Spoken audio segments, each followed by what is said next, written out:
Contact study centre. तर आज आपण दिनांक 26 सप्टेंबर 2023 रोजी काढलेला शासन निर्णय बघणार आहोत।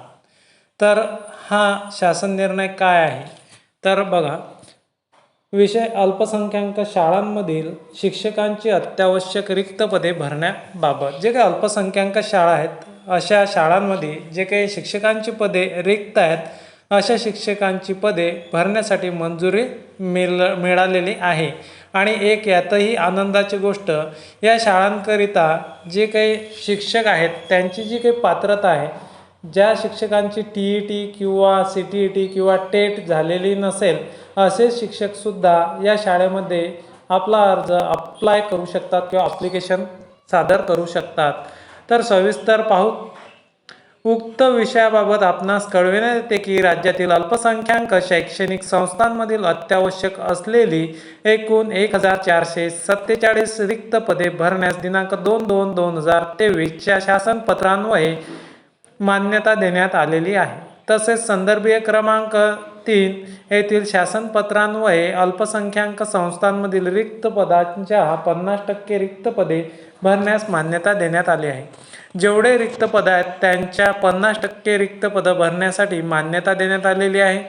परंतु संदर्भ क्रमांक 2 येथील दिनांक 21/6/2023 च्या शासन निर्णयान्वये सामान्य शाळांतील 80% पदे भरण्यास परवानगी देण्यात आली होती। यास्तव अल्पसंख्याक शाळांमधील देखील मंजूर शिक्षकीय पदांच्या 80% पदे भरण्यास यान्वये मान्यता देण्यात येत आहे। पद भरतीसाठी विविध कार्यपद्धतीचा अवलंब करण्यात यावा। तर याच्यामध्ये ज्या काही संस्था आहेत, अल्पसंख्याक संस्था, केव्हा त्यांची स्थापना झालेली आहे आणि त्या संस्था पूर्ण महाराष्ट्रातल्या आणि किती जागा रिक्त आहेत, अशा प्रकारे आपल्याला त्या संस्था पाहून त्या संस्थेमध्ये ॲप्लिकेशन करायचं आहे। त्याचप्रमाणे ह्या ज्या काही संस्था आहेत त्यांच्या संस्था बेसवरती जाहिरात हे त्यांच्या न्यूजपेपरमध्ये, जे काही न्यूजपेपर आहेत ऑफिशियल, लोकमत असेल किंवा देशोन्नती असेल, सकाळ असेल, लोकसत्ता असेल, अशा न्यूजपेपरमध्ये ते ऑफिशियली ॲडव्हर्टाइजमेंट देतात आणि ते ॲडव्हर्टाइजमेंट मिळाल्यानंतर आपण त्या संस्थेमध्ये अर्ज दाखल करू शकतो। तर याच्यामध्ये अल्पसंख्याक म्हणजे काय, जे लोक आपल्या महाराष्ट्रामध्ये मायनॉरिटीजमध्ये येतात, अल्पसंख्याक समुदायामध्ये येतात, अशांच्या ह्या शाळा आहेत। किंवा ज्या काही आता मराठी जर म्हटलं तर बहुसंख्य भाषिक मराठी लोक बोलतात, तर ज्या काही अल्पसंख्याक फॉर एक्झाम्पल हिंदी किंवा जैनांच्या शाळा, मुस्लिमांचे उर्दू लँग्वेज किंवा ख्रिश्चन, अशा ज्या काही शाळा आहेत किंवा गुजराती आहेत, कन्नड आहेत आणि तमिळ आहेत, अशा शाळा ज्या आहेत त्या अल्पसंख्याक शाळा म्हणून गणण्यात येतात। तर याचा आपल्या डिस्ट्रिक्ट वाईज पूर्ण शाळांची इथं आपल्याला लिस्ट पाहायला मिळणार आहे। तर जवळपास अशा महाराष्ट्रामध्ये एकूण शाळा जर म्हटल्या तर त्यांचं लिस्ट आपल्याला पाहायला मिळणार आहे।